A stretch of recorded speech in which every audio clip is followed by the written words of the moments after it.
a dragonic paladin. Hi, I am Brysis. I am a tiefling ranger. I am Mr. Roberts, a halfling bard. I am Varia, and I never remember my name, and I am a Goliath fighter. Or dragon, not dragon, orc, Ken, I don't know. I'm a giant of some kind. So that's actually a great place to touch on one of the fun pieces that we're kind of experimenting with for 13th Age, is that there isn't actually a specific class for giant or Goliath or other things, but I, as the GM, said, yeah, sure, you can do that. And that was before I realized that piece. So for anybody that wants to utilize that, basically, I just statted her like a half-orc, and we're going to roll with it because there's a lot of aspects of theater of the mind, and at least for this game, and a lot of pieces where we want to focus on role play and having a great adventure. So again, this is an adventure called The Strangling Sea, which was put out by 13th Age. This isn't my first foray into being a GM, but I'm rusty, and I'm not always as creative as other people, so I was really excited to be able to utilize this.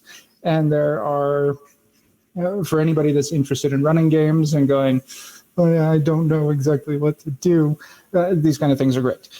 So last time, the way that we started is that our heroes came together for their patron, Julia Augusta, thanks again, Phantom of Truth, for the name, in order to set out on their mission to locate the missing inventor, Inigo Sharp. They were led to Inigo's former partner, Firrigan, who gave them information and set them out on a magical boat that would home in on him and take them to his location. There are a few different details that we'll see what they remember. We'll explore more things this evening. But before we get started, last time we rolled for icon relationships, and we didn't have the opportunity to bring them in very much just with the way that things went. Normally, at the beginning of the adventures, or excuse me, at the beginning of our sessions, we would roll icon relationships again. If you all would like to do that, you are welcome to. However, I'll offer you the option, because there were a lot of sixes last time. If you'd like to keep them and have them carry over, we can do just that. What are your thoughts, gang? I'll just keep mine. Do you want to keep yours or reroll? I re-rolled, and I like my decision, so I'm going to keep my re-roll. And what's your reroll? Oh, I have a 6 with the 3 and a 5 with the priestess.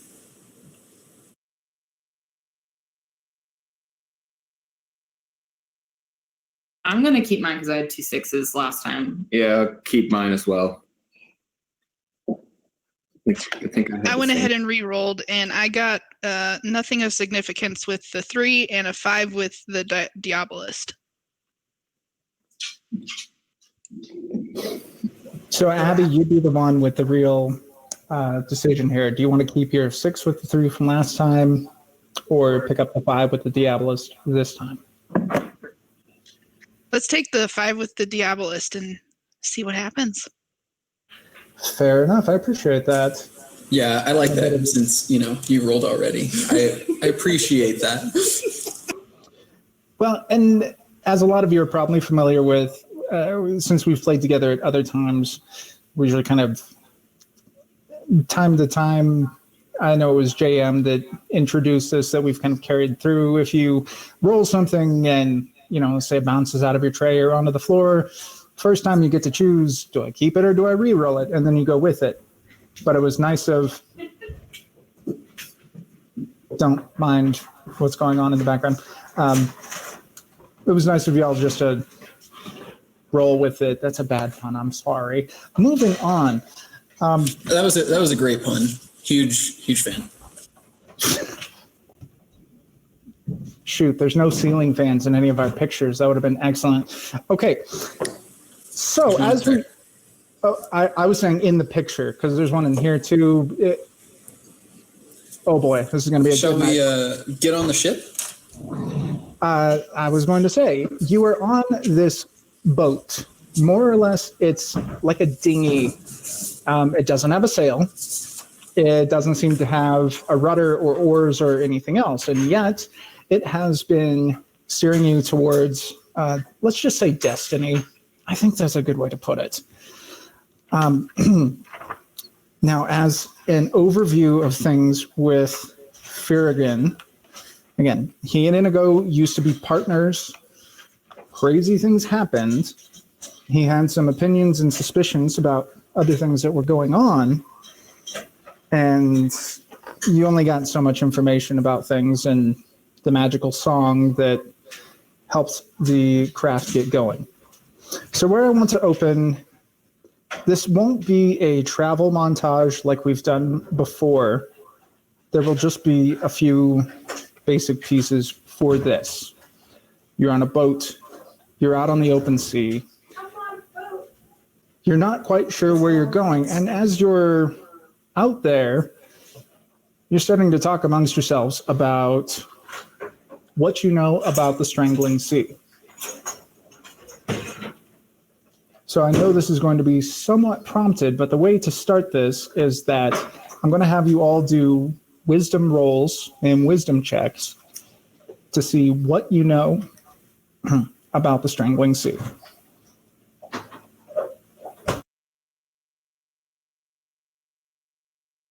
Well, I'm probably not going to know much because I rolled a natural 5. Yeah, I got an 8 total. Oh, wait, plus background? Right, plus background? It's Or no? always plus background. Okay, let me explain. So the way it works is you roll your base roll. Now add your modifier plus your level, which is already included in here. Okay. And then you're gonna take a background that you find appropriate for it's a wisdom, so it's kind of like knowledge of what we know about the sea, the Strangling Sea, right? So you're gonna use a background that you think is applicable. For me, I'm going to use seawall veteran. Yeah, that would. Yeah, because I don't really know what a seawall veteran. It's like a battlement along a sea. Oh, well then I would assume I was stationed on the Strangling Sea at one point in my life. Well, you know what they say when you assume. Actually, so the one piece I would say is that maybe you're getting seasickness or maybe dehydration because you weren't stationed on the Strangling Sea at some point. Here's some basic pieces that Varea would know. For one, the currents of the sea drive planes across the ocean. We know this. The Strangling Sea is a place where a lot of them come together. It's existed for a long time. There's many stories and legends and rumors about it. No one really knows a lot of detail about it because nobody finds it on purpose. They say you either find it on accident or it finds you. You've also heard that being trapped there for too long can drive sailors mad, and that those that are there for just a little too long become possessed or something along that nature. So let's go to the next person ready to offer up what they rolled.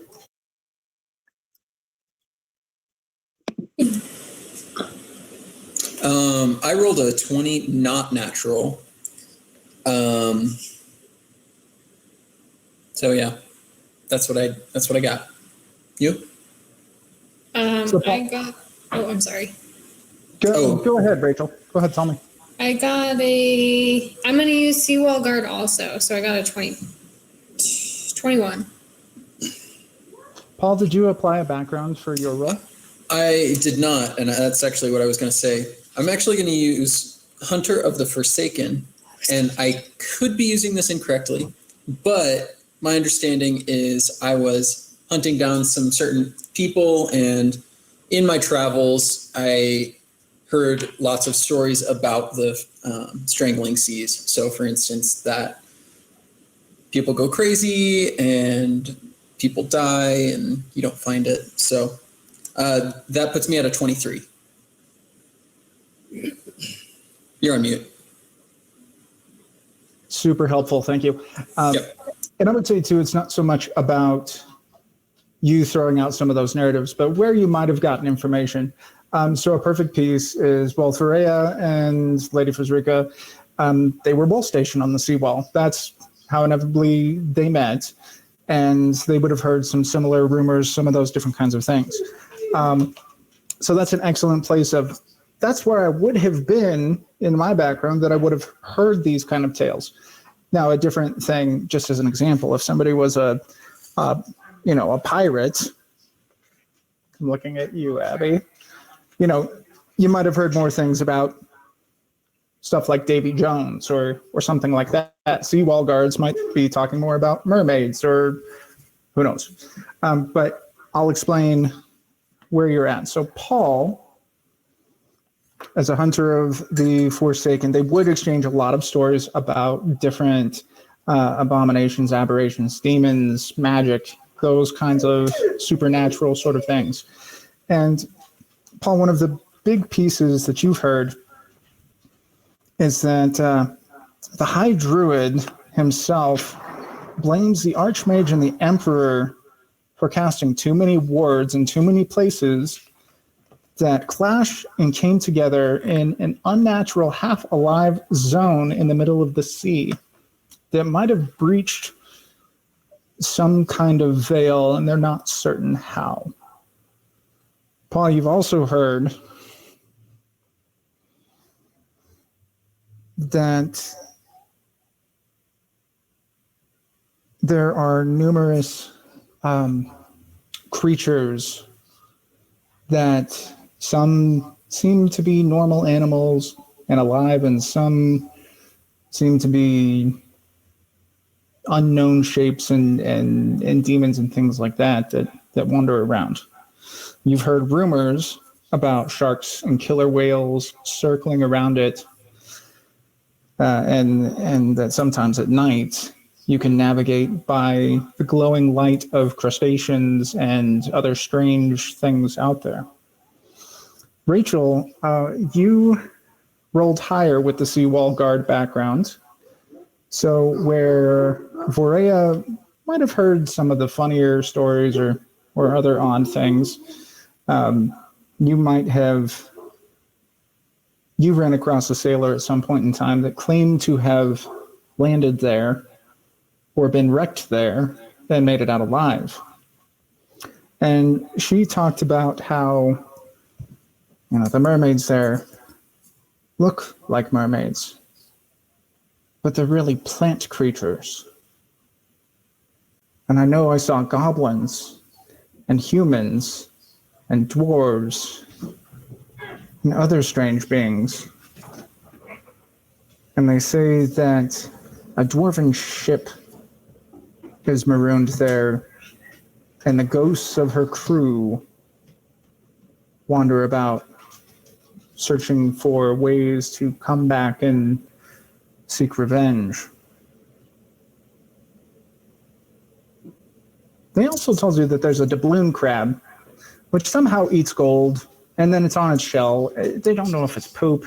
They don't know if it's just kind of a magnet. They're not sure, but there's a golden crab. Some of the stories might be crazy. Some of them might be a little bit more accurate. You said golden crab? The doubloon crab, yes. Doubloon crab, interesting. And is it stories of just one, or is there like a lot of these things? There's many of them. Okay. It's not like it's covered, but they are there. Interesting. Cool.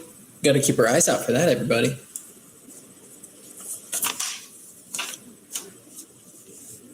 Cool. So, Bryces and Mr. Roberts, you're the last to tell me your roles.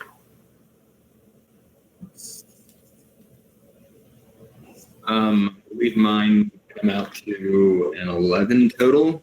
Counting my mercenary background, I've spent time working on ships as a mercenary. The ship's guard. Harvey, you are certain that the Strangling Sea is the stronghold of the Sea Sultan. Who's a salty, sassy, I forgot S's. Sounds like my kind of guy. Somehow you heard me in the back. I'm sorry, I'll just repeat that briefly. You're sure that it's the stronghold of the Sea Sultan, who has some kind of magical crew with him, who has captured the most interesting kind of sea dragon that will help propel his ship. Sounds terrifying. Okay, Abby, Bryces. I got 10. I rolled a 5, and then with all my things, I got a 10 because I'm using my maroon pirate. And I'm a little bit. You've heard that there's lots and lots of rum.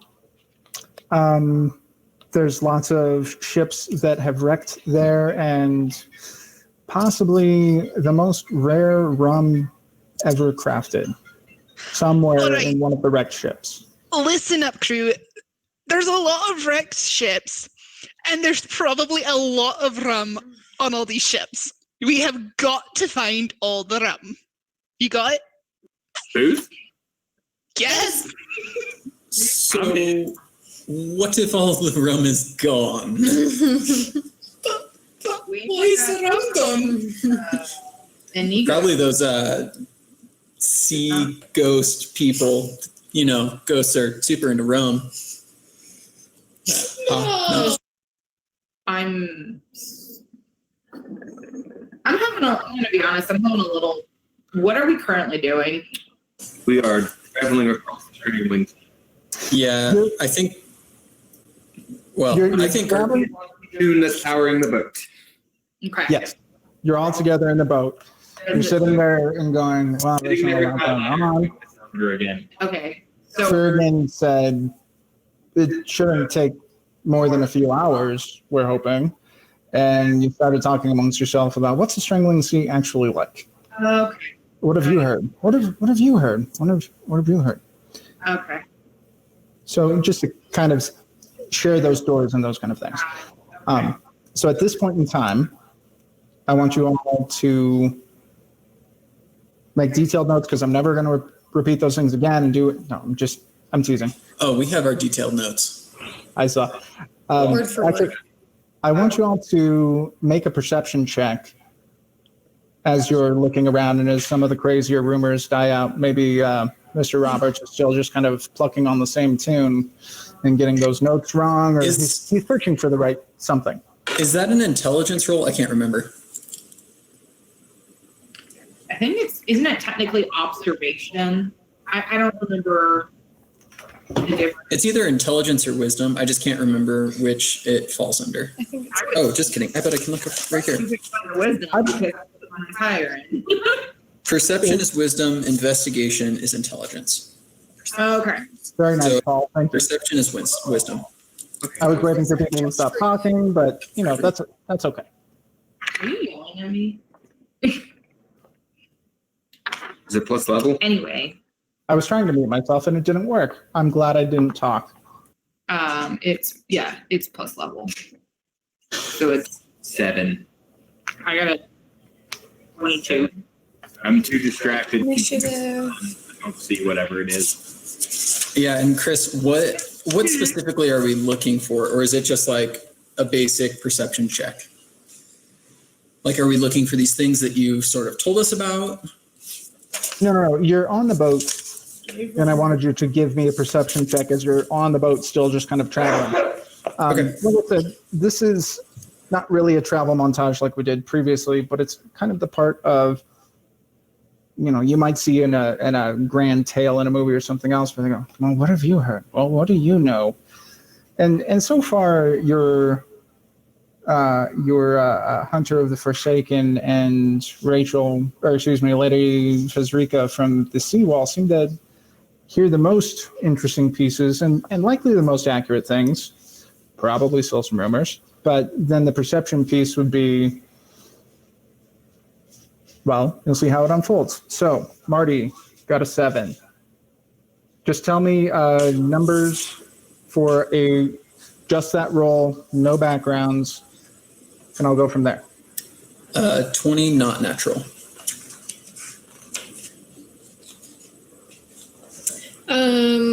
I'm gonna use Captain. We're not using backgrounds. Oh, wait, you can't use backgrounds? No, just do Just use. roll a 20, and then, like we're talking about, add your level and wisdom bonus. Okay, I got a 21. Not too shabby.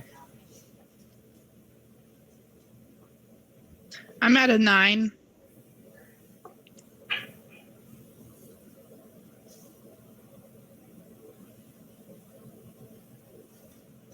Varaya?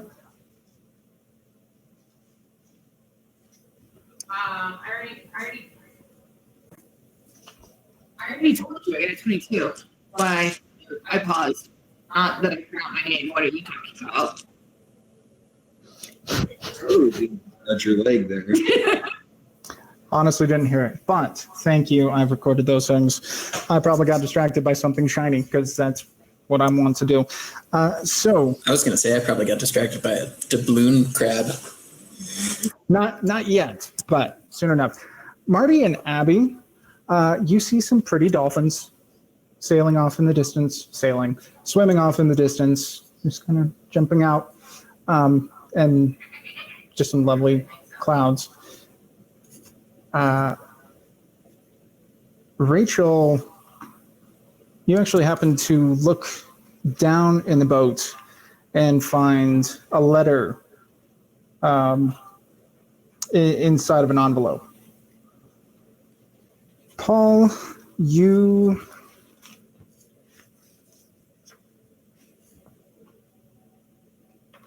One second, just mix that up real quick. Paul, you reach down as you're just messing with your boots, messing about with something else, and you feel something mucky just kind of on the side of the boat. It feels like just some seaweed or something slimy, and you just happen to grab and pick it up, and you feel just a light breeze coming from that spot, and you hear a voice in what sounds like a wispy kind of dwarven maiden. So, guys, I hear this maiden out there. I think she's calling for me. So, if you guys are wondering where I'm at, I'm going to go check it out. Just it's in the boat. It's just, I mean, it's a small dinghy. Y'all are just kind of sitting closely together, but you just hear, "Your destination will be reached in an hour." Oh, so it's that kind of a thing. Guys, I think the boat's talking. It's not right. The boat is saying we're going to be there soon. But can we really trust it? It drives itself. Anybody?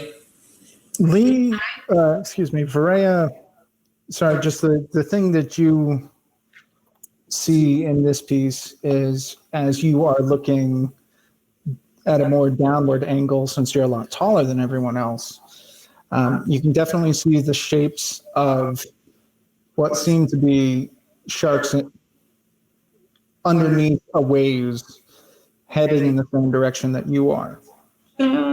In the water. So that's your. Come on, chum, let's go. I'll throw you in first.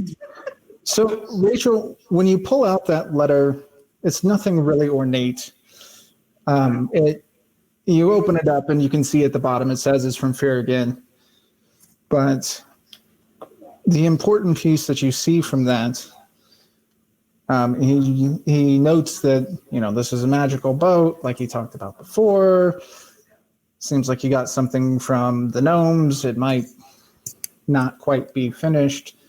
But the important piece is a PS after, good sailing and good fortune, Ferrigan. It says at the bottom, by the way, in order to hide this boat again, if need be, you have to loudly announce a secret, something personal that you wouldn't want to share with anyone.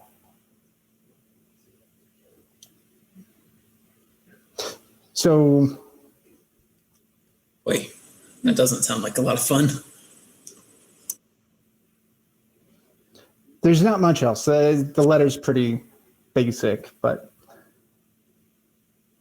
after a little bit of time, you can see as you approach the Strangling Sea. Again, the waters are fairly calm, not very choppy. The sky is fairly clear. And you can tell that this green vegetable mossy mass seems to stretch on for miles. Varea, you've lost track of those sharks that you could see swimming below you. Bryces and Mr. Roberts seem to think there's more happy dolphins somewhere. And you keep looking. You just continue to look for these dolphins like they're the greatest thing ever.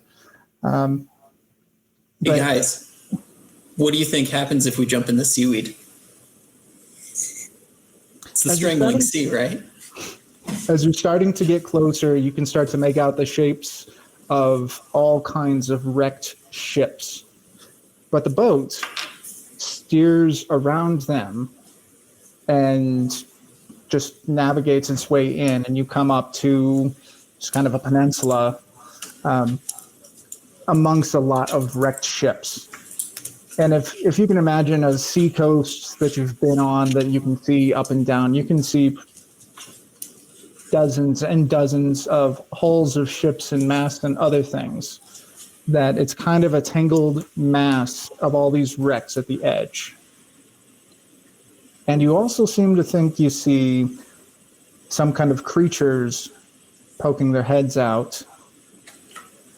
You're not quite sure how big they are or really what they might be, but you just kind of see some heads poking out and ducking down.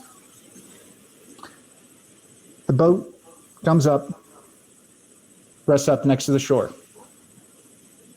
Now what? When you say shore, is this sort of this seaweed sort of land, or is it more of like solid land?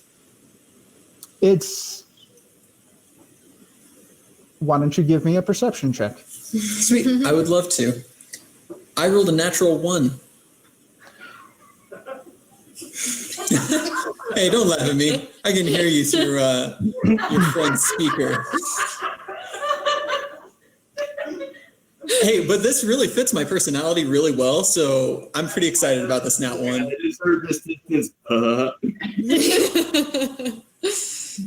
Oh, it looks completely safe. Sweet. I'm totally going to jump right onto it. Oh, I'm gonna watch. I'm gonna watch. I obviously do look, since I do know that there are these monsters kind of popping their heads up. I will say I'm at least paying attention to those things, but I'm definitely going to jump on this landmass, whatever it is. So as you notice their heads popping out and you have that natural curiosity and suspicion about what's going on, you're not looking well enough at your footing. You think that it's just, perfectly safe. It's going to be solid ground and everything else. You jump out of the boat and slip and fall right on your backside. And you slide about 5 or 10 feet, just continuing forward until your foot gets stuck in this wet kind of weird vegetative mass. Neat. Guys, I'm stuck. I need some help. I definitely hurt my bum. Yeah, I could use some help. Just- Bye. Yep. Hi. On Yes. Oh, sorry. Yeah, like what kind of ship did we get on? It has no mast or oars, or it's basically just like It's a a little- skiff, Yeah. right? It's basically Or a a skiff. Yeah. There's no mast, there's no oars, nothing else like that. It's like a skiff. It's like a flat bottom, like no under lower deck or anything. I didn't think so. Yeah. A big rowboat. It's a big rowboat. It's a big dinghy. Dang. I'm gonna tell the group about hiding the boat too. So just so everyone's aware. So there's like no ropes or anything I can throw him off the ship, are there? Nope. Do we The have only thing that was inside of it was really just that letter. And I'm sorry, I missed what you said, Lee. Do we have to go to this landmass? The ship has stopped. The ship has stopped at the landmass? I would yell out, "Hey, we've reached our destination." That's what the ship told me. We're here. And then So, Let's go. so Wes Raga's lying on his back. I'm gonna jump on top of him. I'm gonna use him to break my fall. I will say I'm at least 5 to 10 feet away, so that's a hefty jump you got there. Acrobatics. I cannot make the jump. Throw me. Wait, don't tell the elf. There's no elf in this group. I was waiting for that. Nice. But still, nice. Marty, My roll a d20, dex modifier, and an applicable background if you have one for acrobatics. Also, while he's doing that, double checking, what are the rules for hiding this ship? We just have to say a secret that we don't want others to know? Yeah, out loud. Loudly, it says. Loudly announce a secret, a personal secret. And does it Little secret? and how personal does it need to be? Because I have a pretty good secret that I could tell people right now. You're flat on your back, and you're about to maybe get jumped on by a halfling. So we'll We're come gonna back wait to the on the letter. secret. Marty, Am I adding dex plus level plus the background? if you can justify a background, yeah. Okay. I'm going to add my court musician for the Giants background in because I had to get really good at dodging giant feet. Okay. So that comes to It's a good use. 17. Okay, you land right on West Raga, solid footing, and I'm totally going to trip him. I think you're Grab his little foot. Be like, she's gonna try. I mean, if he's jumping on top of me, there's no way I'm just going to take it. So I'm going to like grab his feet or something. Gently. gently. No, just grab him and Oh yeah, no, I'm definitely like grabbing his legs and yanking him to the side. Okay, You did. then make an attack roll. So roll plus strength. I just want somebody else. to Dang stop. it. It's not great, guys. It's kind of sad. So an attack. So that's going to be Strength, you said. right. So that's only a Strength plus 14 if it's an attack. What? Marty, what's your PD? 15. No, PD is 13. Oh, it's 13? Okay, you manage to grab his ankle and start to throw him. I'm not trying to hurt him. I'm just getting him off of me. That's about Okay. it. Marty, Mr. Roberts, you land and you're fine, but West Raga, your foot is still trapped. So Marty, you notice that the ground does seem to be kind of squishy, a little bit slippery, but it, for the most part, seems to be firm enough that you can walk on. Okay. I'm going to try and help you this boat out. Okay. It's Well- not hard to do. I'm not going to make you roll for that, but you have to cut a couple of vines, and they don't really seem to come back together, but it almost seems like green just kind of starts filling in Cool. really slowly. Creepy. Great. Weird. Is anybody else going to get out of the boat? Well, we have to. Yeah, probably. So Once are you guys out of the boat? Yeah, can we just get out without issues? Make a roll with again with dexterity plus level, or your dexterity modifier plus level, and if you have an applicable background. You don't have to give me a lot of explanation on this one. 15. Okay. You step out of the boat fine. I'm very graceful as I lightly leap onto this green landmass because I got a nat 20. Nice. Well put. Very graceful. You probably say something like, "Why are you falling on your?" You're a bug. I don't know. I Right. can't speak that. Spanish. I can't speak Scottish. Can I like prance a little bit? Dance around. Yeah, sure. Just like prance because I'm like, look at me. I landed on my feet. As the halfling helps up the dwarf, you're making fun of them. That's really nice. Okay. I'm going to do the exact opposite of what Abby did and trip on the way out of the boat, jumping out, and then I trip on the side of the boat, then face planting into all the plants. Because I got like a 8 or something. Man, you got it worse than me, and I rolled a nat 1. I mean, it's not that bad, Rachel. You probably would be. You slip a little, but you pick yourself up. You didn't get your foot caught and after sliding all over the place. But Rachel, right about then, you feel tiny hands on the back of your neck. Like somebody just grabbed onto the back of your armor.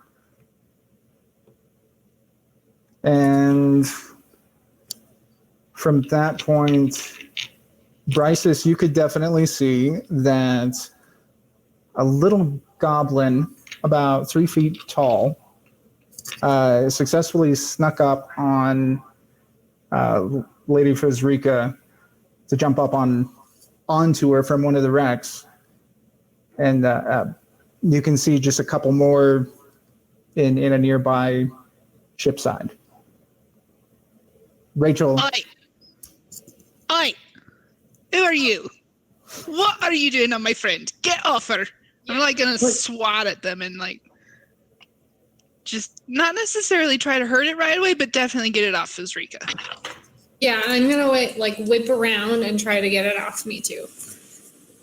And he's still holding on, and he just goes, "Hey, hold on. Just hold on a second. You were shiny. I just was looking for shiny things. Just hold on. What are you doing here?" What are you doing here?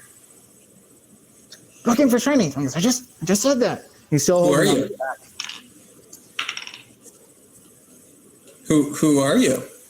Who are you? What does it matter? This is what I asked first. I'm bigger and I have lawn darts, so better watch out. Well, fine. They call me Filigree. I like shiny things. That's all. And I'm one that found a spool of filigree one time, and that's just where we're at. But this is where I live. This is where myself, and all my people. This is where we live. What are you doing here? We're here looking for. Oh, sorry. I'll stop. No, you're saying what I was just about to. Go for it. Oh, we're here looking for someone. So you like shiny things? So she'll grab a couple pieces of silver and kind of shake them so they clack, and say, "What is Inigo a human?" Yeah, Inigo is a human. Inigo. Okay. Do I have any other defining features about him? I forget. identifying features or other things. I mean, sure, you'd have at least enough information that, he's got kind of some, like, sort of a simple sort of wispy facial hair. He's a little bit older, so he's kind of balding. Okay. Think crazy inventor. Very human. There can't be many of them out here. So she'll kind of shake the silvers at him and describe a wispy bearded guy, human, which, as the halfling pointed out, there can't be many out here, and ask if he's seen any on him and himself and his own whole island. They may not have signatures on one hand. Yeah. So at that point, Filigree drops off of her back and he kind of brushes himself off. And you hear him whistle off to the side and just a strange set of notes. And another dozen goblins drop down. Oh, good. But they don't have weapons raised. They just come up. And he goes, so you give me the silver, and we tell you about, what was his name? Inigo?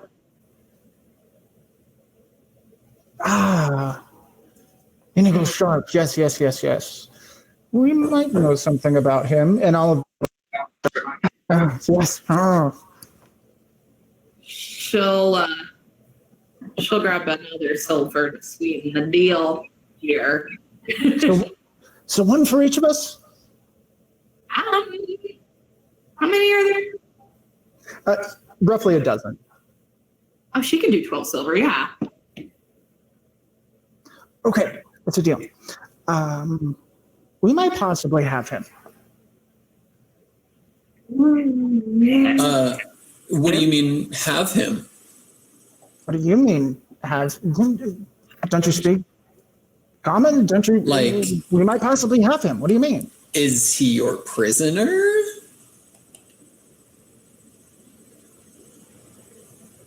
Is And he? they start kind of talking to themselves and like huddle up.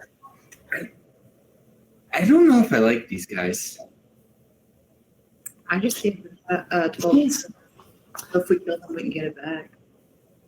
I wouldn't say prisoner. He's not really our prisoner. We found him when he came here. We were the ones that found him. We found him first, and a bunch of them pop up. We found him first. We found him first. Nice.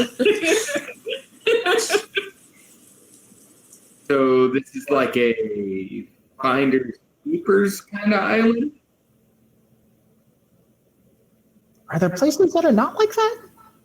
Yeah. Yeah. Most of the world. Yeah. What do you do when you see shiny things? Earn them. Don't touch them. Yeah, that can actually put you in jail. Sometimes you stab the person who has them and takes them. I said sometimes. We are good people now. We don't do that anymore. Like, that's a real Keep that in mind, Mr. Roberts. We're good people now. Filigree points right at Roberts and goes, he knows what I'm talking about. You are full of crap. You threatened me with lawn darts, but that's okay. You're bigger than me. I understand. He's like he's definitely putting his hands up in kind of a defensive sort of piece because you did directly thing. But I mean, aside, that was actually the right move, Paul. Filigree just says, just come with us. Just come with us. We're not going to hurt you. You've given us some shiny things. You've given us some silver. We'll go. And they start kind of hopping off into the closest ship that's nearby. Oh, they're getting into a ship. Run! It's the same one that they jumped down from. It looks like a large sailing vessel that there's just a huge. Is it a wreck or is this a serviceable ship? No, it's a wreck. It's Okay. rotten. The masts are all broken, and they really just jump into a big hole on the side. Can we ask them to take them take us to him? Like, is that what they're doing right now?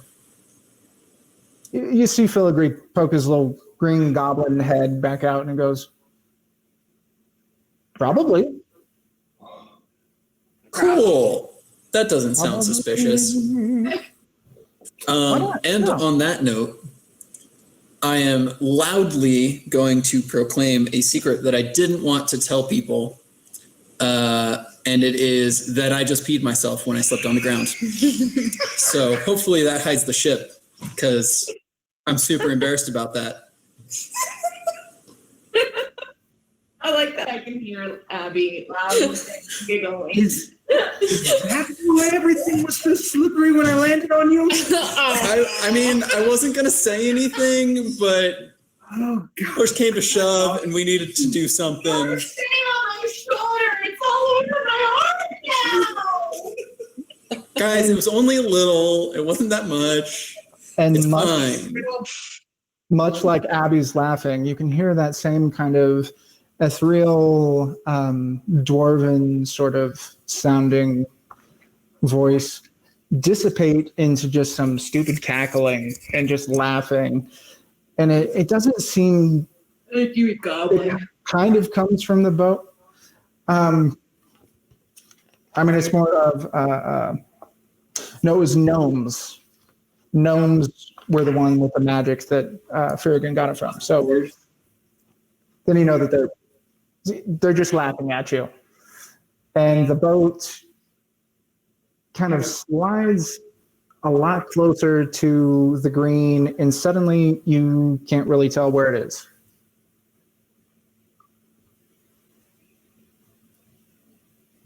The boat disappeared.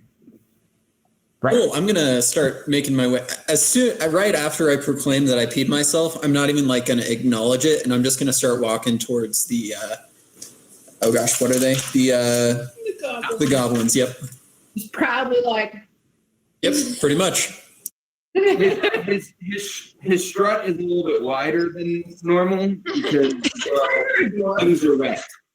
I mean, you just gotta make sure it drains. You know. He's like shaking his boot out. I'm and stuff. totally gonna just like waltz behind him, laughing my head off. Oh boy. So you see Filigree pop his head back out, and oh, 1 second. Is your character a dwarf, Paul? Yeah, I am. Okay, I couldn't remember for a second. And then Rachel, what's your character's race again? I'm dragonic Oh yeah. and Okay. dragon person. Okay, the draconic race. Okay. Mhm. Okay. So what's happening on the ship? In 13th Age, they say dragonic or dragon touched, kind of like tieflings or demon touched. And I know in a lot of other games they're dragonborn or draconic, or it's all the same. She's a walking pretty dragon. So Filigree pokes his head back out again and kind of gives a funny look, but he goes, come on, we'll take you to Inigo. Well, let's go. Cool. Let's do this. Still don't trust these guys. Oh yeah, I still got my lawn darts in my hand. Field trip, let's go. So he takes you inside of the first ship hull that was right there. It's lit up with some candles and some of the sunlight, but really there's not much. It's like the ship is at an angle, and you walk through a big hole on one side, and then there's out through another, but it's a green kind of slippery mass.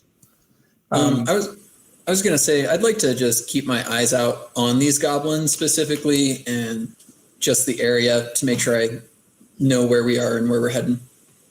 Sure. Just side note.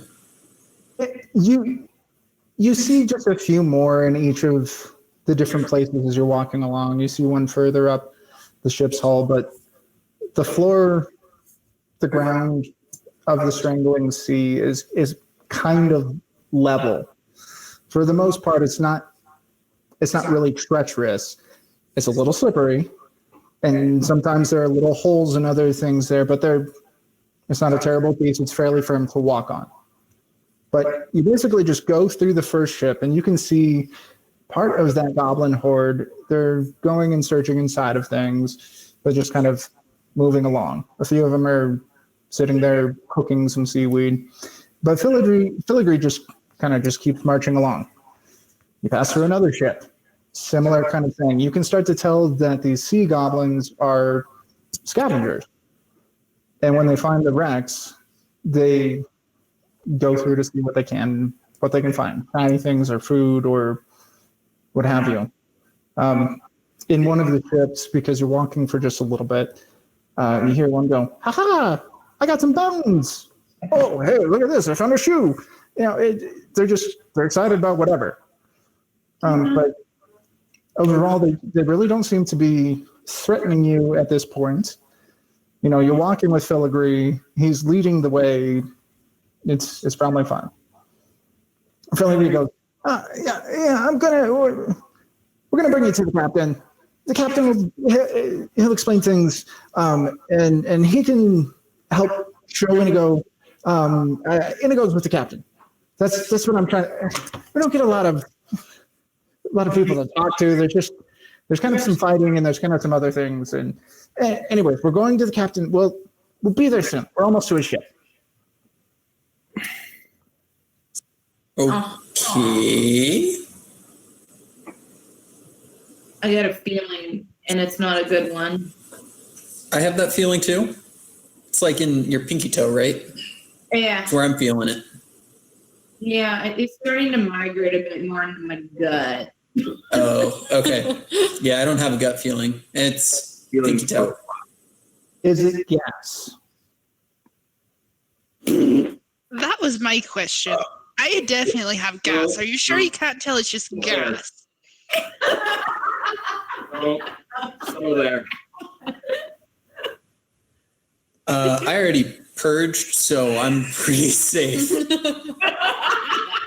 So you're continuing to follow Filigree with Yes. your funny feelings?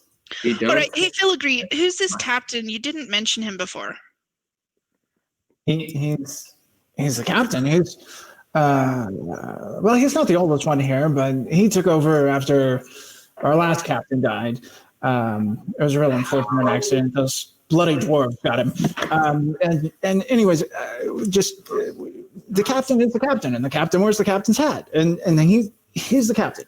Okay, he's the one in charge. You know what a captain is, right? Don't you know things? Well, I mean, I'm a captain of a mercenary band, but I don't wear a hat. Yeah, so if I get this hat, do I become the captain? No, you don't just take the hat and be the captain. When you're the captain, the captain doesn't wear a hat. Anyways, I understand. I don't think you're the captain if you don't have a hat, but that's okay. Maybe other people just don't really think you're the captain. But when you're the captain, you have the captain's hat. Anyways, let's go to the captain. You'll see his great hat, and then Inigo's with the captain. Inigo's with the captain. And you hear a couple of other dwarves, goblins. Goblins around go, "Oh yeah, Inigo. Yeah, it's with the captain." And they all kind of chitter, just kind of that same thing. Keeps going. Okay. Lead on. Okay. So he brings you into what you think is probably the nicest ship that you've seen so far. Also a wreck. They've done a little bit to tidy it up. It also seems to be the most level. You went through some that were like this and some that were upside down, but it kind of seems level. It's still kind of rotting on the outside, but as you see the door, instead of just being a big broken hole, they seem to have done a little bit to paint it and make it a little nicer. You walk in, there's a little bit more candlelight, and there's not really tables, but it's like larger pieces of wood where goblins are sitting and eating some food. And down at they've kind of opened up the hull just a little, like there's no separate rooms. It's kind of like a hall, but inside of our shipwreck. And down at the end, there's a really nice seat that's on wood up above where the ground of the Strangling Sea is. And there sits a little goblin who looks just slightly older than Filigree, but he's got on a big human-size, blue captain hat, like a certain kind of cereal. Everybody froze. Including us. I don't know. No, you're not frozen for us. Yeah, and I can see you too. Interesting.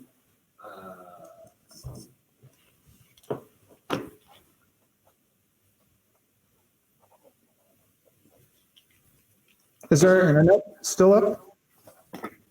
Our internet's good. Okay. Yeah, JD just said, and the fun technical difficulties continue. Can they still see us? We are still live. Us two plus you. So keep going. Uh-huh. Okay. So sorry. It looks like everybody else was frozen. Our apologies. We are having some technical difficulties, as you probably have heard by now. Yay. This is the fun of things. The small and the big. The small and tall. Right. Here we are. So a number of goblins jump down, not in a threatening way, but they just kind of jump down and approach Lady Frederica, Wisraga, and Brysis. And they say, "Oh, come with us. Come here. We have some things." One of them says something about rum, and immediately Brysis just shuffles them over there. So a few of them come up to... one because I still don't trust these goblins. Sure. And they come and start, trying to usher you towards the captain at Filigree's beheading, or not beheading, at his behest. I don't know. Something.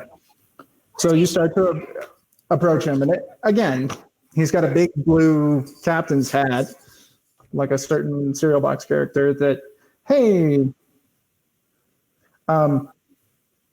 So Bryce's quick side note, you got sidetracked by goblins who said there was rum. That's what we're saying. I like rum. Where's the rum? Right. Some goblins came and approached you, said something about rum, and said, "Come this way." You, Lady Frederica Westraga, got distracted, basically. But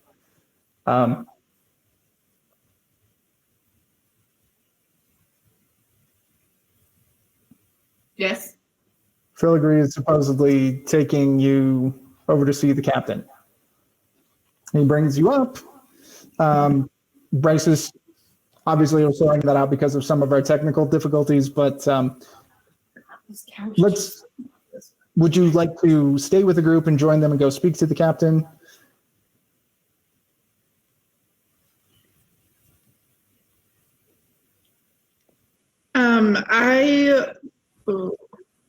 Wait, you're saying I can stay with the group, go to the captain, or I have to go off on my own to get rum?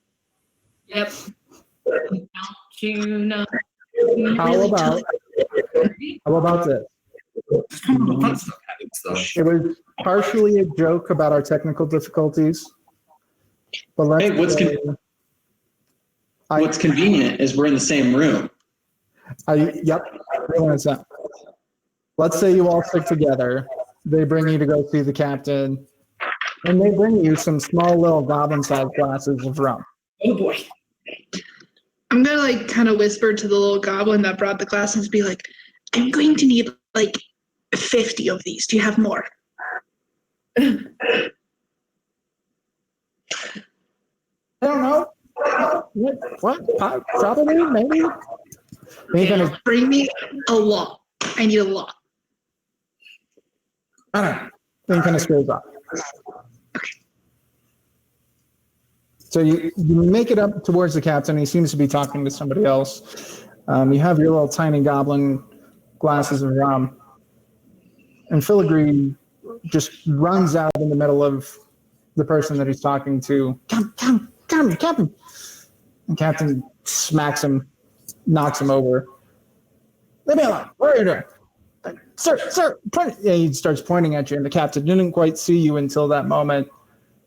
And then just in that shock of, oh, there's a giant and, a variety of people here. What's the meaning of this? What are you all doing here?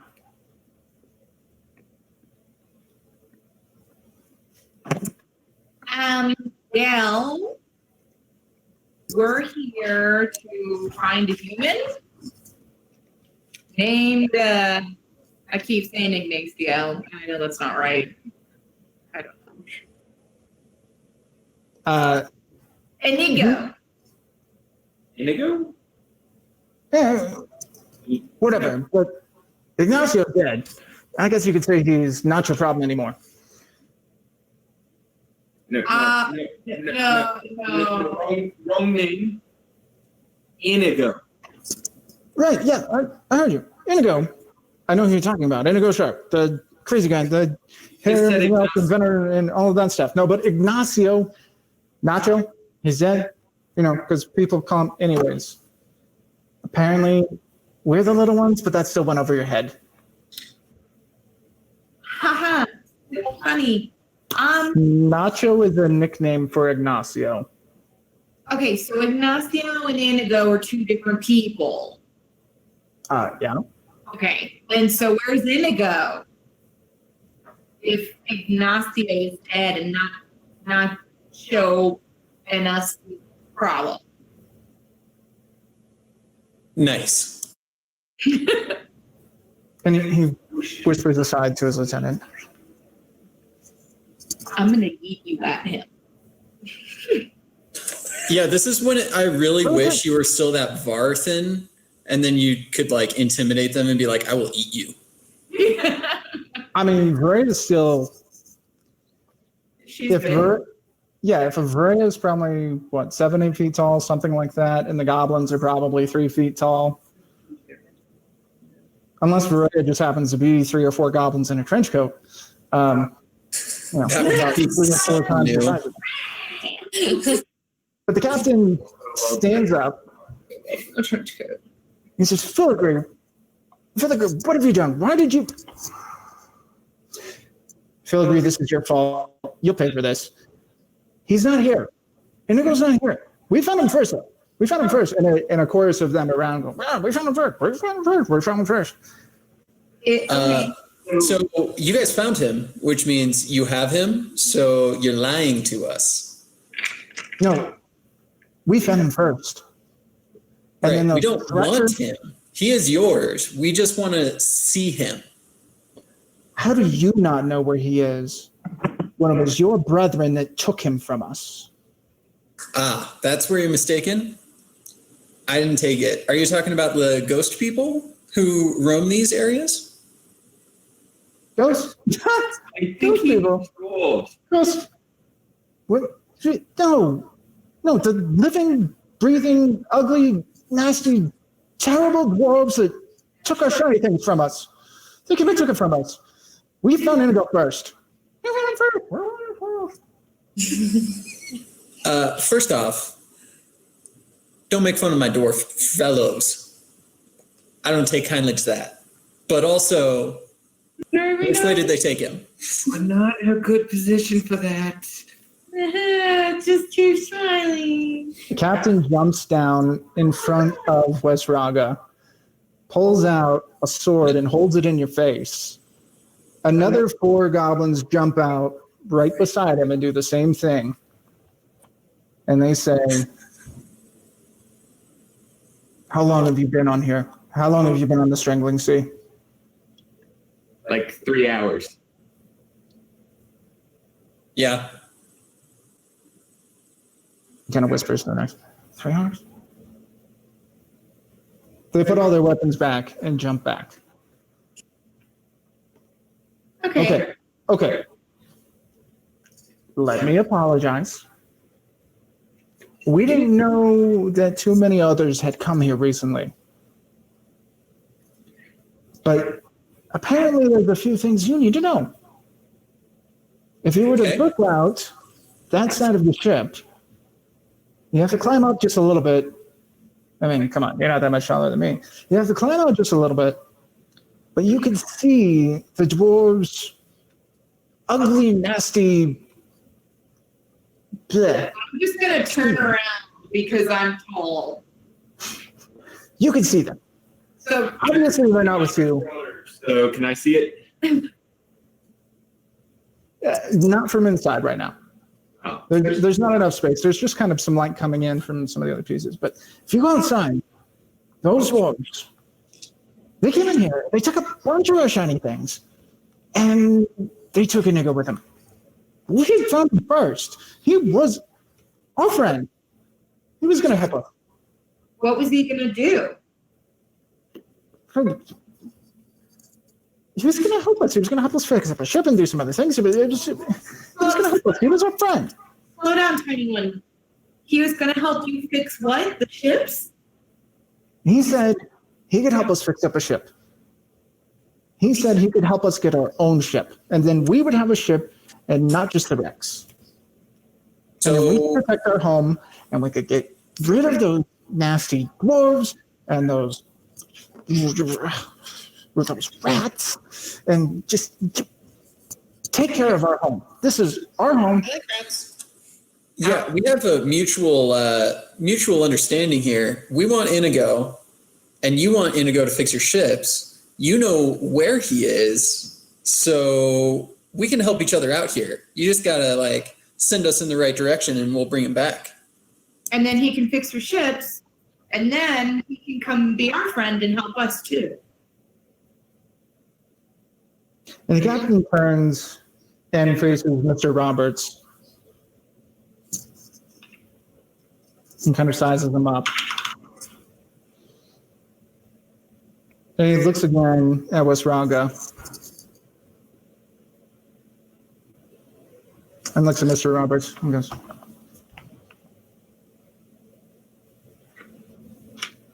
"Are you a dwarf?" He's a halfling. No. No beard. No beard. I'm much prettier than a dwarf too. No offense. Careful there.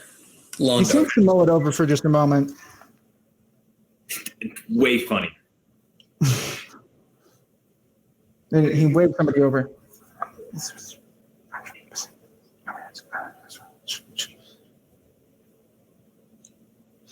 Okay.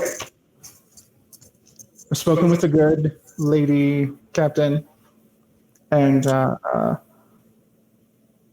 we can help tell you what you need to do and what direction to go in.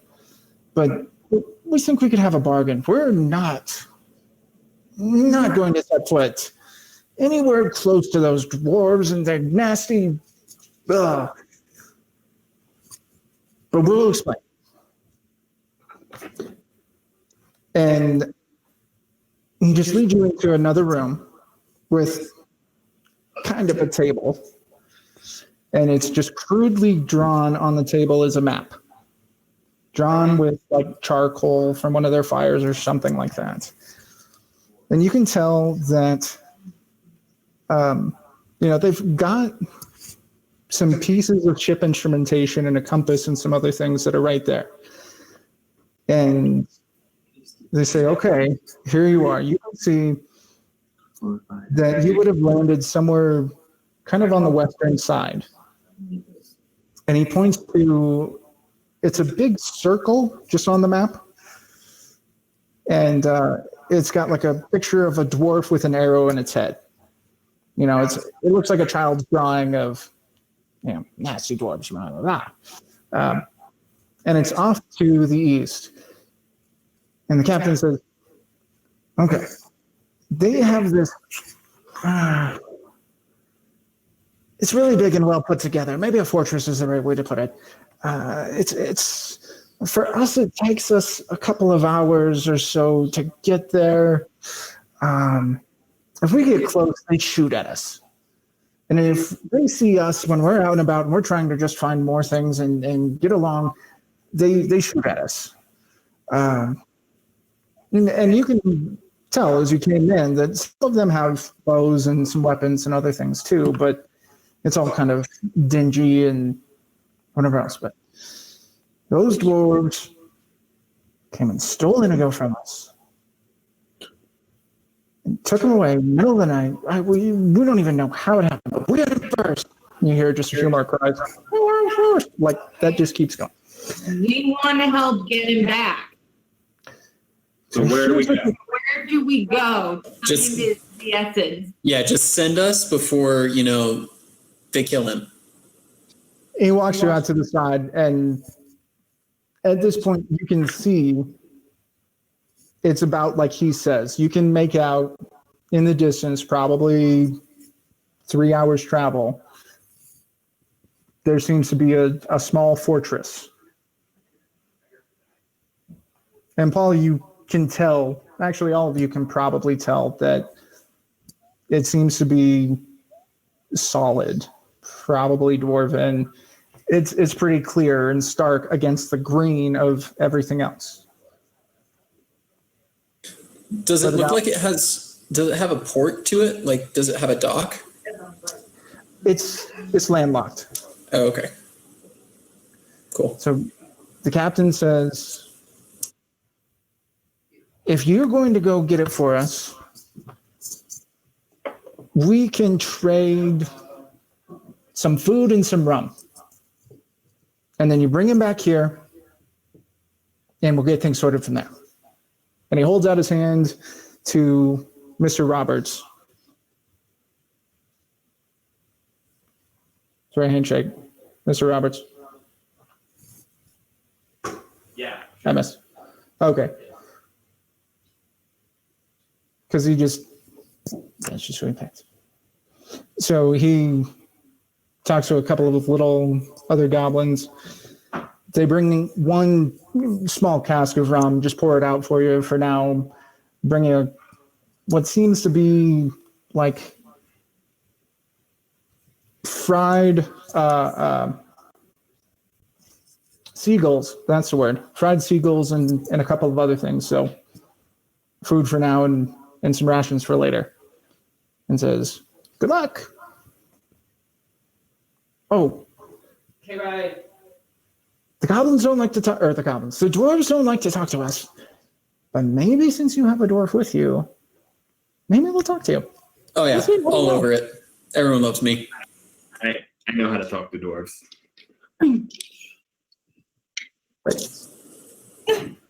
So You don't have a beard, so sorry, Mr. Rogers. They might not talk to you. Robert. Robert. Yes. it's a beautiful day on the Strangle Sea. A beautiful day. The bard for the most for a little while, so Hey, say that pretty song. I told them a lot of jokes too. They liked my jokes. So you've got a direction. You got Onward. a little bit of food. You got some rum and the promise of more. Z. I'm saying nods. Geronimo! We We're go. We're just jumping all over the place with things. Great. And as you're going out, Filigree comes out to say, "Oh, you're gonna go kill all the dwarves for us? That's great. That's wonderful. What are you're gonna kill them all? That's I can't even imagine." Yeah. Cool. So, are we going to montage getting over there, or do we just get there? Sort of. Cool. There's a couple pieces, and that's what I was going to add from Filigree. He says, "Just be careful out there. We call them the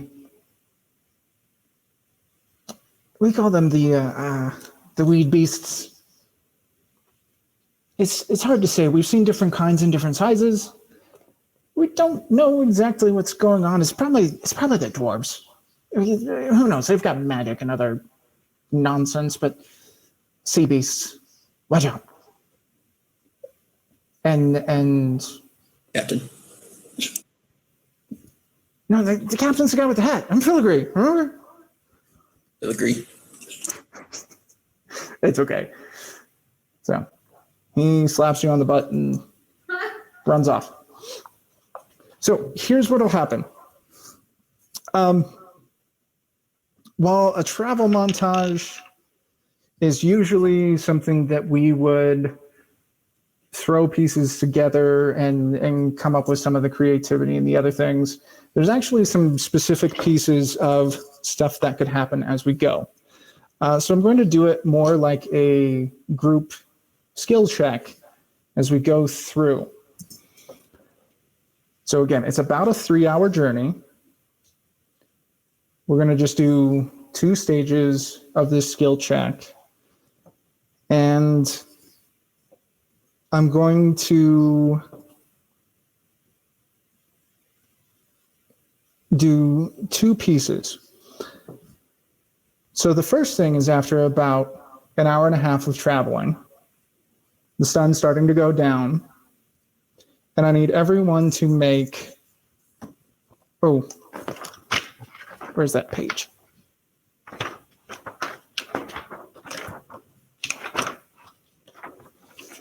Sorry, this was definitely a piece of something I really like about this adventure is that it has a lot of different ways that things could go. That being said, if I want to do something different, I have to jump back. No, you're good. While you look that up, I would like to point out to the rest of the crew who didn't hear my comment of when I got slapped on the butt, that guy probably got a little pee on him. So there's that. So, the dwarves thing, is it made of ships? That kind of broke up, Marty. The dwarves base, is it made of other wrecked ships? We will get there. You can tell that it seems to be a symmetrical structure. It seems to be straight walls. It's not very high. Oops. And that's when you all die. Just kidding. We did not. Grade 2 shot, everyone. We made it this far. Right? And what do you know? There was a bomb in the middle of everything. No. You can't quite tell. Again, you can tell it looks symmetrical. It's not very tall. That's about it. Not big towers. Do you know what you call a place where dwarves tie up their ships? No, A dwarf. I hate everything. Pull another. Another? Another!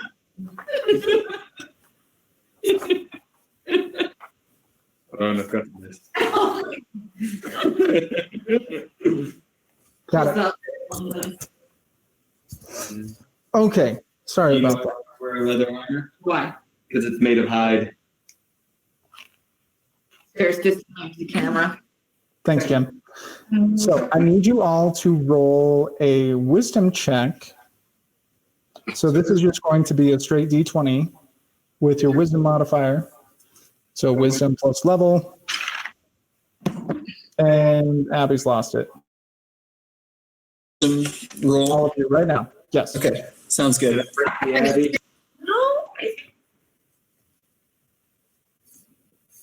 Abby, what are you laughing at? Don't worry about it. You'll hear later. I rolled I'm going to say I got a 16. You're going to say that? Yes. With my background. Well, I'm going to say that I got Hold on. a nat No 20. back- That doesn't no mean it's background. true, though. No background? Okay. So I got 14. That's fundamentals of this game. This is a different piece, though. This is something that's slightly different in some of the pieces that were going on. I could explain some of the different things, but Don't worry about it. you Okay. didn't quite get as I got a much out of 14. tablets. Okay, Paul, 14. Okay, next. 18. I got a 9. Way so refreshed. Your turn. I got a 7.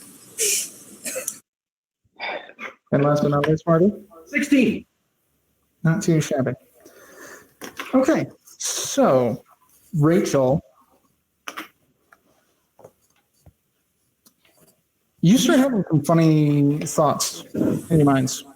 In your minds. Two minds. Apparently. Your eyes. What the others see around you is that your eyes start to glaze over a little bit, and your jaw starts to just hang down a little bit more.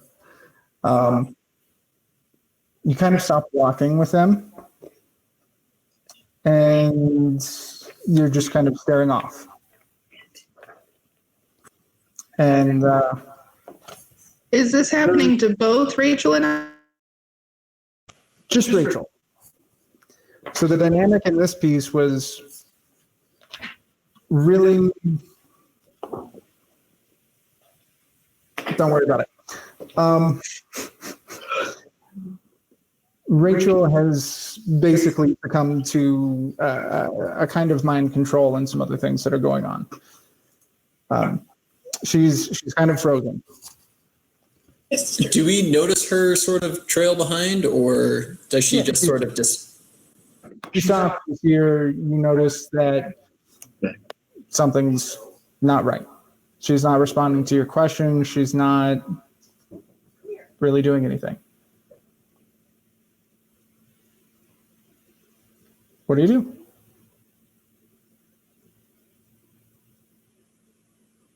Drag her along with us?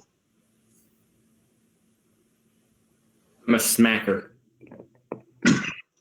I'm glad you said that because I was getting pretty close to that. Yeah, just So Mr. Roberts makes a flying leap to slap her in the face. Nothing happens. Bryce, as you try to pick her up, and you can't, because the I look weeds at her started feet. wrapping around her feet a little bit. I pull out my sword and start cutting. Cutting the seaweed, that is, not her legs off. Thanks, I appreciate that. Sometimes you have to clarify, like, you know, we're not playing Cthulhu here, but if we were, that is a very important distinction. Fair enough.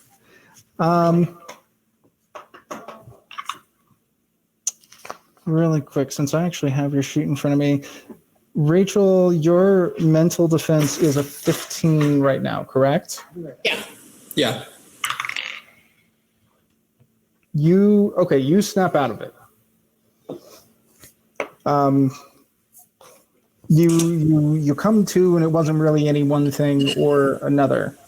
But while you were in that daze and other things, it was almost like tendrils of vines and things just sort of clouded your mind and your vision. It was like they were whispering, but you couldn't really make out words.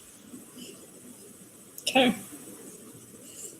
You all don't see anybody really nearby. It's kind of a flatter plain. You can clearly see where the dwarven fortress is. Not good. I like that you saved that from last time. Let's keep moving. Everyone, make sure you keep your wits about you. And so, oh, he's so much more handsome. Oh, how did he turn into a dog? I guess that Magic. happens a changeling. So, as you're continuing to move along, the next check that I am going to have you make as you're wandering the Strangling Sea, I'll actually just have you all roll a dex check. So just a 20 in your dex modifier. I got 11. Yes! Nat 20! Nice. Firefingers. Do I get that? All of That's the like a muck that seems to 22. have accumulated on your shoes earlier has just fallen off. That's about it. Nice. Clean and shiny shoes. Yeah, and I got 11. Okay. So my rum is definitely affecting me. I rolled a 2. So that's a 6. Dex check. Yeah. Or with no modifiers. I rolled a 2. You rolled a 2. Okay, if you rolled a 2, then with a dex, it would be +4, so it'd be 6. Yeah, you're right. So that rum is hitting me right now. I didn't realize she had been drinking this whole time. 16. Remember when I told that little goblin that I needed like 50 more little shots of rum? Yeah, I didn't think. I don't know. He's having a great time. So, Abby, even though you had been a lot more graceful earlier,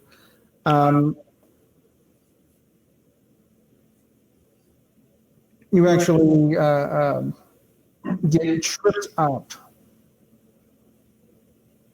just in the muck of the weeds, and it seems like something's starting to pull on your leg. Like, it's almost like a patch opened up in there and just kind of gave out from under you, and something wrapped onto you. Did we just lose internet? No. It's still connected. It's still there. It was just the light. I'm gonna actually start talking to the weeds and be like, okay. Hold your horses. I realize I've missed you in nature too, but there's only one of me. You gotta I lost my accent. I just realized that. It's okay. But weeds, you can't keep pulling on me, all right? I need to survive.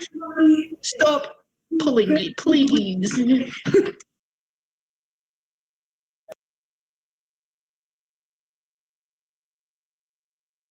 So,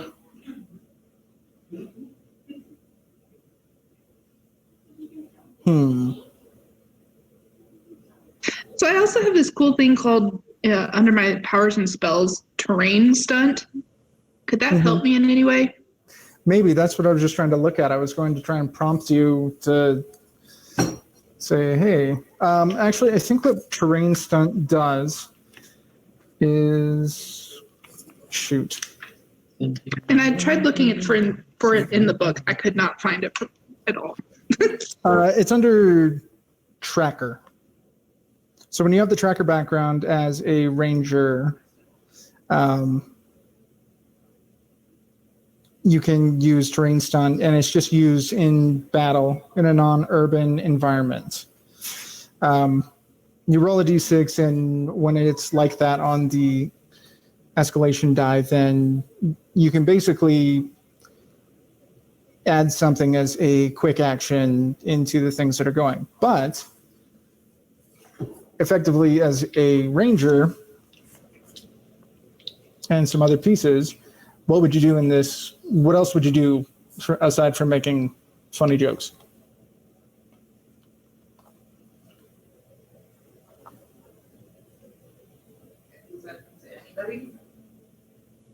Abby first, but let's hear what Abby has to say and go from there. I honestly don't know. Okay. Lee, did you have a thought? No. That's why I was asking if it was everybody. Okay, Abby, roll a strength save for me. So just d20 plus, what is it, 5 for your strength and level? I got a 19. Total? Like with the stuff added on? Yeah, I rolled a 14, and then that stuff added on was a 19.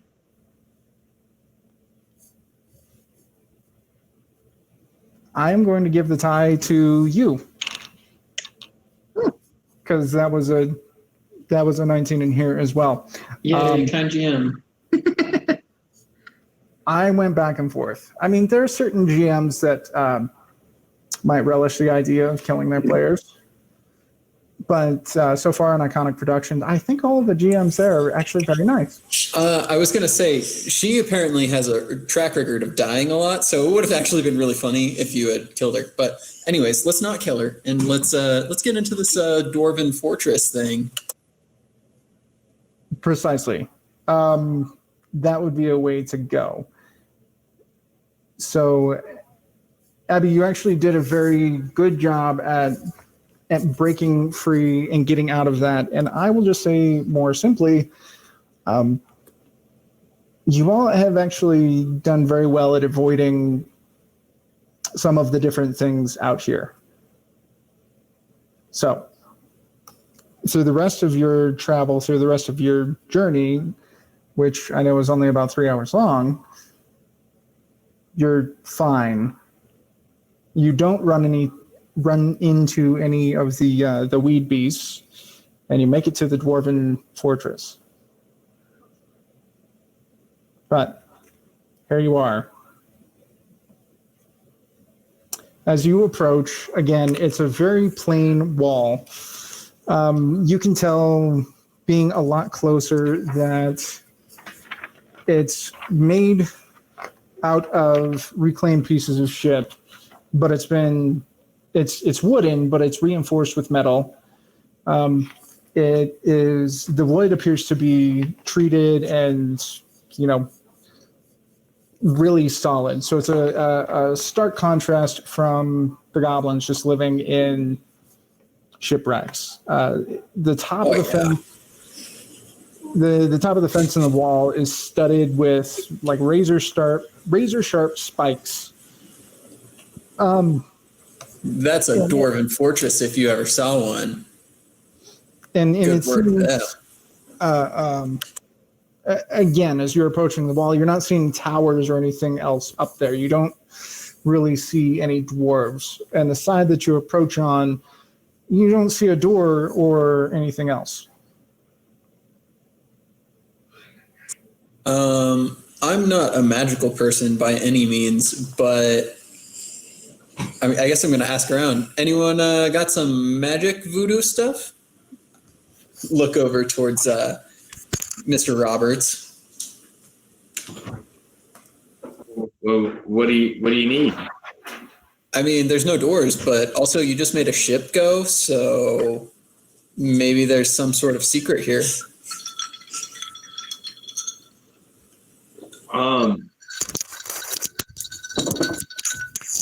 I'm gonna use my. Okay, got an idea.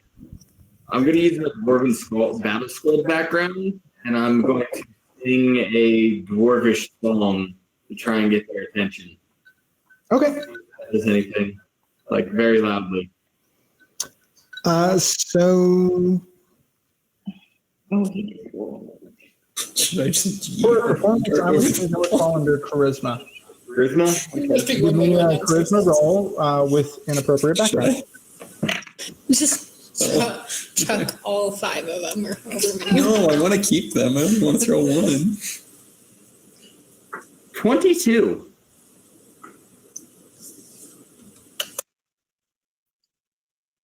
Oh, even you are moved by this ballad that Mr. Roberts starts to sing. I will happily dance and not throw things. Oh, no, I'm a bard. I don't sing. I can't. That's okay. You're playing music, right? On your little. You dirty bard, you dirty. I missed it. So to cant is like to sing, like a cantor. I appreciated that, Marty. I did. Oh yeah, I missed that. It's a Chris point. Right. And I put the Nerf gun away, so I'm not going to shoot him right now. Just later. Rachel's keeping track of your. Marty, you are now at 0 because you were at -1 last time. So. I'm back to evens. Good place to be. Right even, buddy. Okay, so as never taught me anything. Even's a good place to be. As Marty is, as Mr. Roberts is singing beautifully, you see a couple of dwarf heads pop up And I just got shot with one of the Nerf guns. Thank you.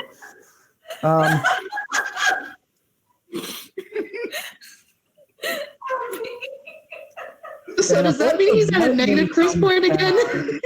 Yeah, take one away, Rachel. Or Abby, whoever's keeping track. Take it away. Needless to say, the dwarves are paying attention and they invite you to the front gates. Yay! Thank you, Kindred folk. I'm not in Do we have to introduce ourselves? You'll do that get soon, there. I'm sure. gathering my composure. That's all. I didn't say any naughty words, so I'm proud of myself. Watch it. Well, Hank's in the way.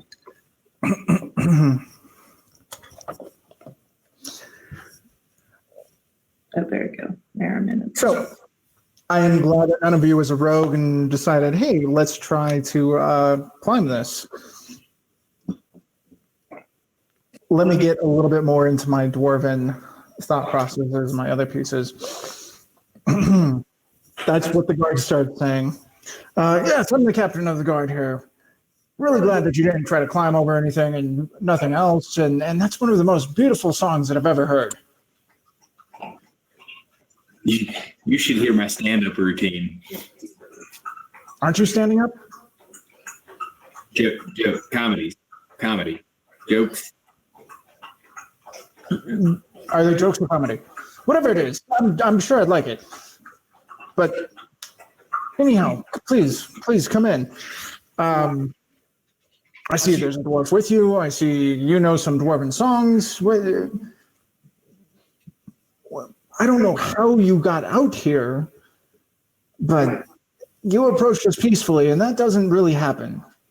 What are you doing? What are you doing out here? Looking for someone. Hello.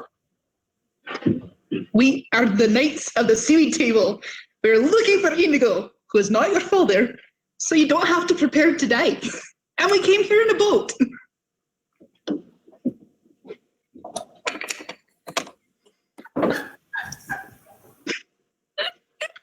To summarize what she All that down.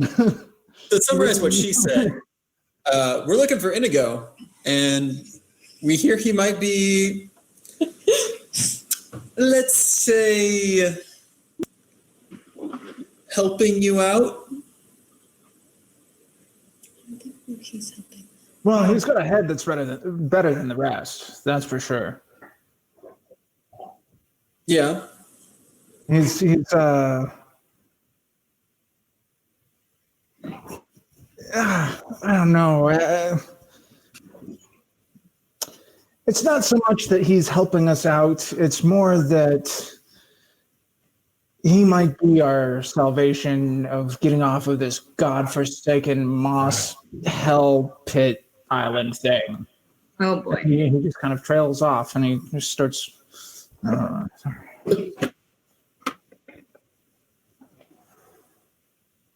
He's just going to continue mumbling and he's stroking his beard. So can we see him? Please? Yeah. How do you A, how do you know he's here? B, why? What do you want with him? We was sent to retrieve him. Oh, what's her face? Oh, wait. Nope. We was sent to retrieve him. Yeah.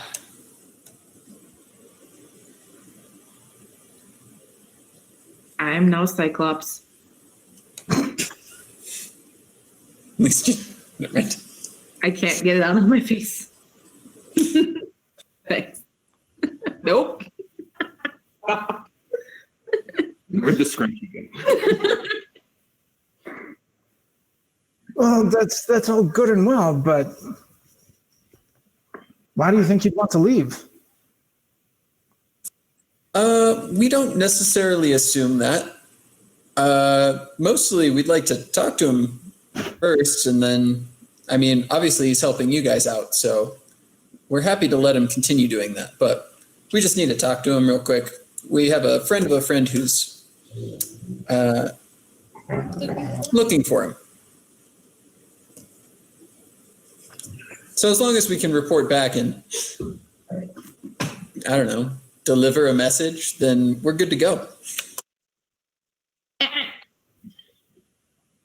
Don't make a basket. So No, he was eating the actual basket.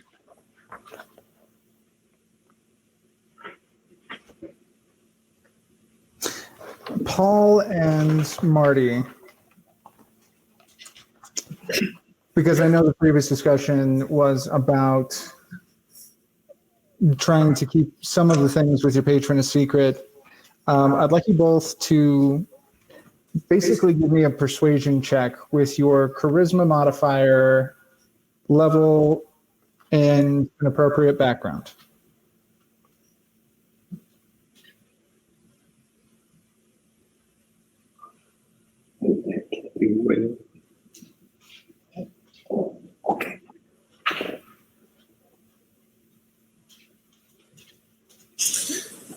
I got a 15 out of that.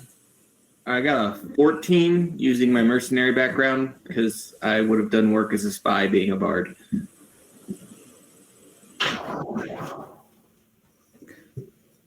So the dwarf says, okay. Did you come from a Miss Augusta? Who? Augusta. Julia Augusta. Fairly No. certain we haven't mentioned that Yeah, we haven't. because I haven't been talking. Well, yeah, no, we definitely haven't said anything about it. That's why I'm playing it off as a who? Which is all well and good. But I think I can trust you. See, you paladins are not quite like another paladin I've met out here. It's been years, or excuse me. Forgive me, it hasn't been years. It's been a few weeks since we've seen this one or heard of him. Inigo's been with us for a few months, probably about 5 or 6. No, it's hard to tell.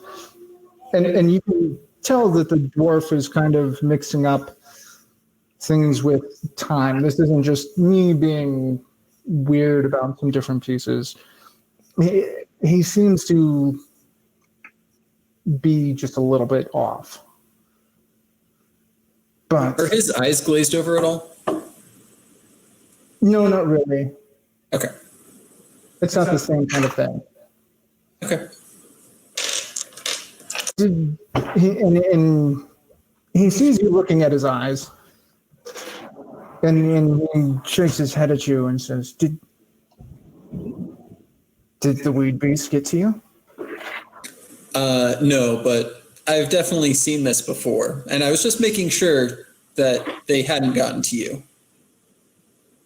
That's how the weed beasts get you. They take your mind, they grab your feet, sometimes they pull you down. They say that there are some dark elves. We don't know what it is exactly that created them, but God knows it's as bad as those little goblins. But there was another paladin, Captain Vitunati, Vitunati.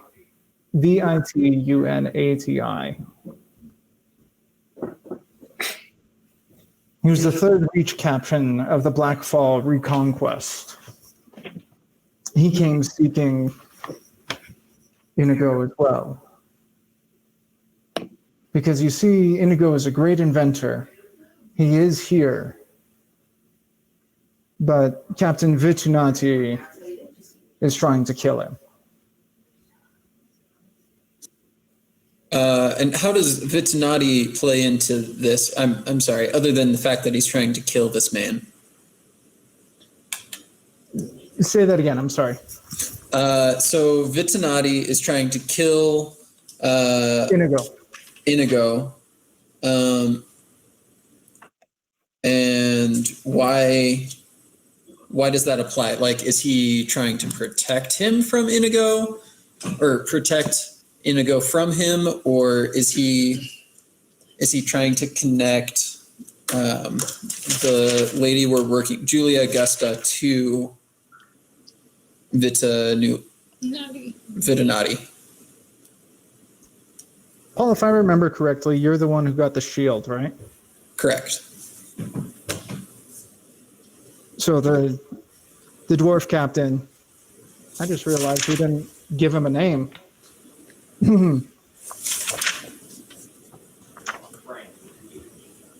We're going to, oh shoot, we didn't have another one. Yeah, we're going to call him Barnaby.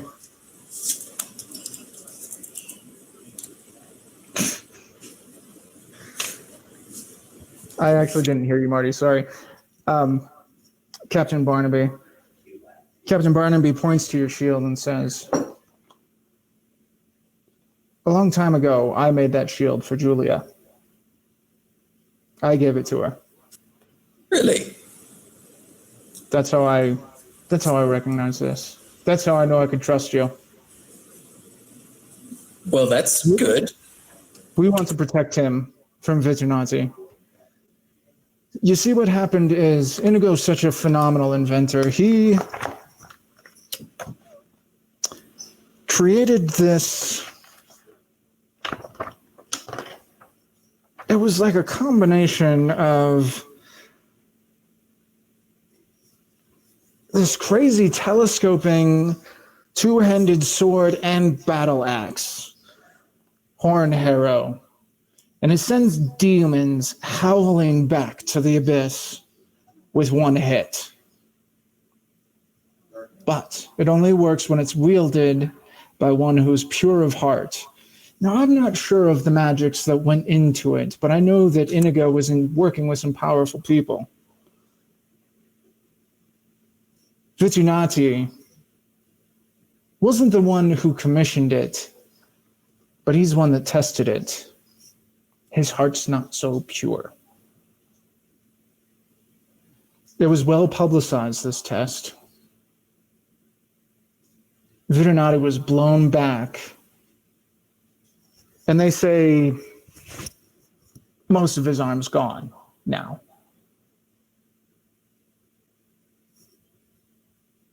What we know is he's looking to kill Sharp because of that embarrassment. Because he was supposed to be a paladin. He was supposed to be somebody righteous, but he wasn't.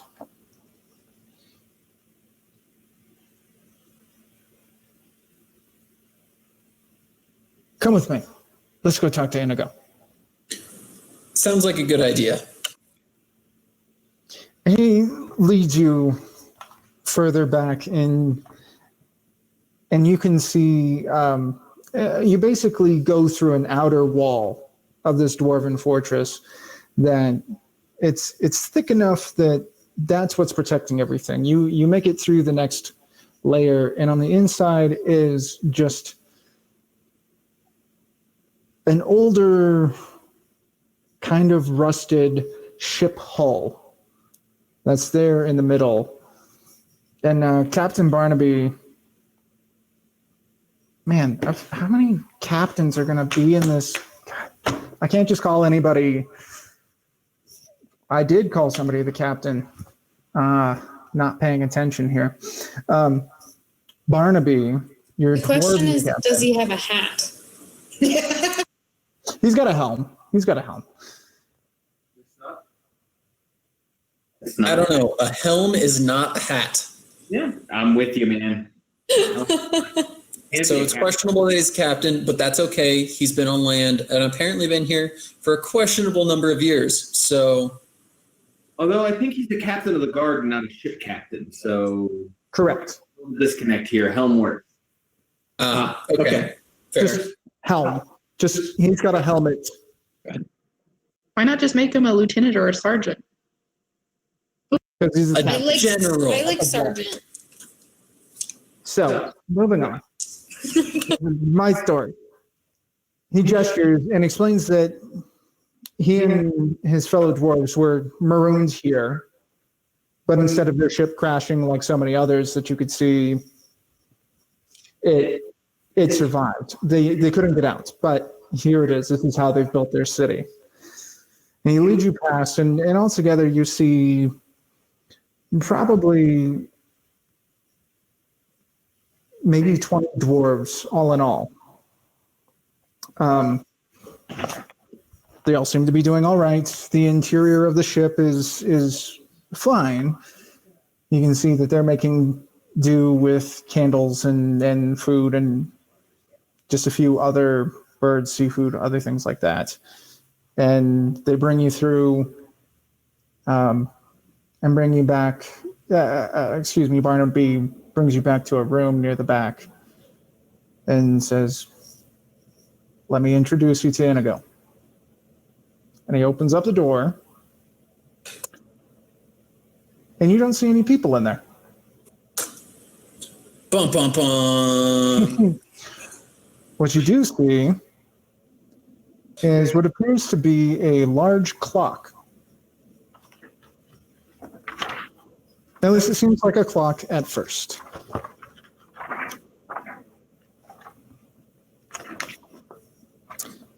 So it starts to speak and says, "Yes. Greetings, I am Inigo Sharp. He's no longer a man now. He's a consciousness stored in a brass replica of his head. And it's cased in wood, kind of, that looks like a clock. It's got little eyes that work, and then just a little mouth that goes, like Cogsworth. Not so much. It's not like he has a clock on his face, but it's just very basic animatronic type of head. Crisis is going to be so confused and like looking behind her and up and down and like, did the rum get to my head? I'm going to be there right with her. I'm going to be looking around like, so where's Inigo? So you don't realize at first, but as this head starts going, it's not really making sounds, but you can hear. Sorry, they're just looking for something. You can hear his voice in your inside of your head somehow.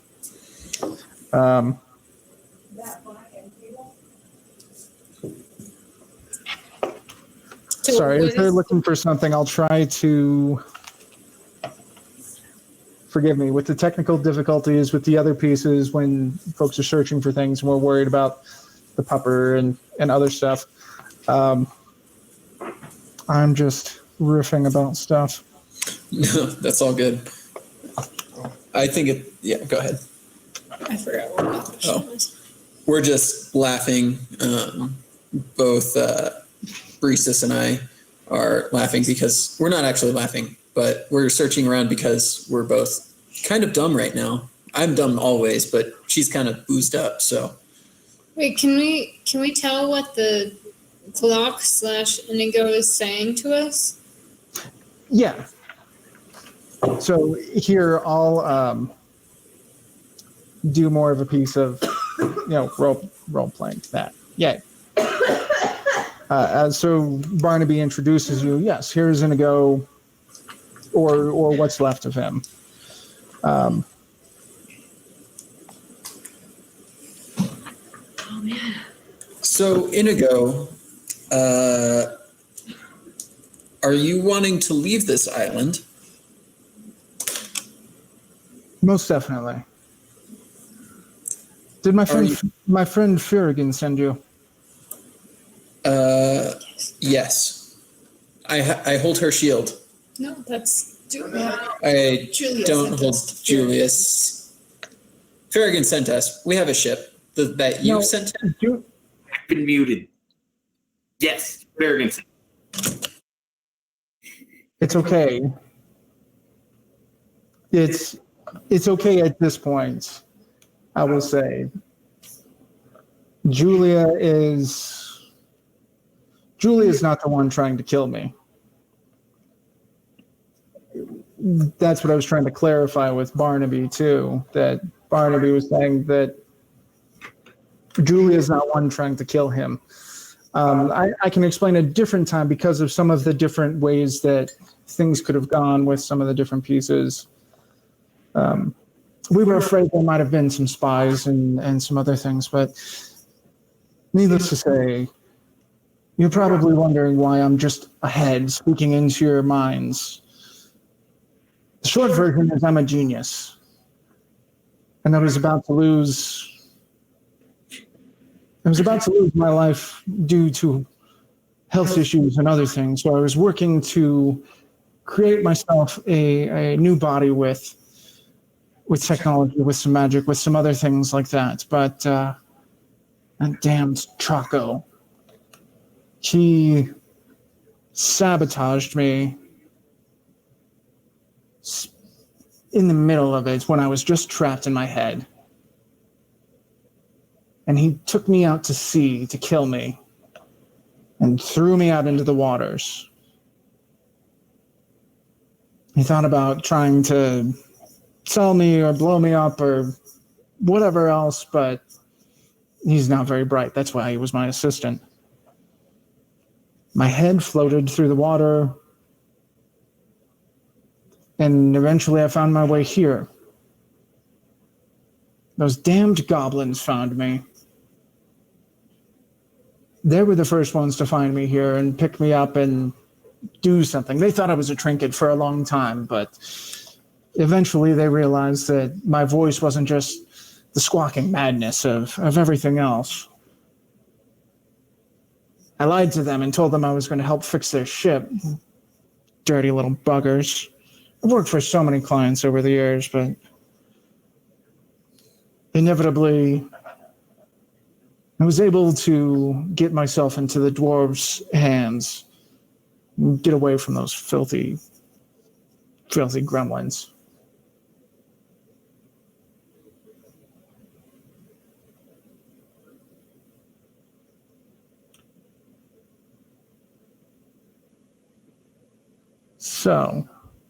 So what can we do for you?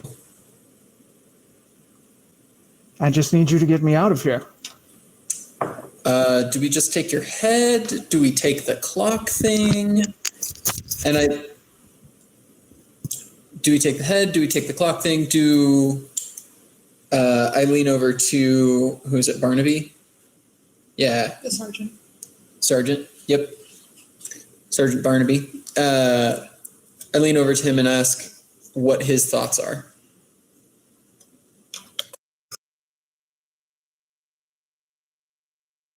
Barnaby says, I'm not exactly in charge, but I think Inigo's done about all he can for us. We can certainly talk about this. Inigo did say that he would help us get our ship back to seaworthy shape so we could get out of here. Inigo says, yes, I think the tests have gone well. I think everything's going fine. Then Barnaby walks out of the room, closes the door. And Inigo says, I'm lying to them too. We need to get the hell out of here. Why is that? I'm not opposed, but why do we need to do that?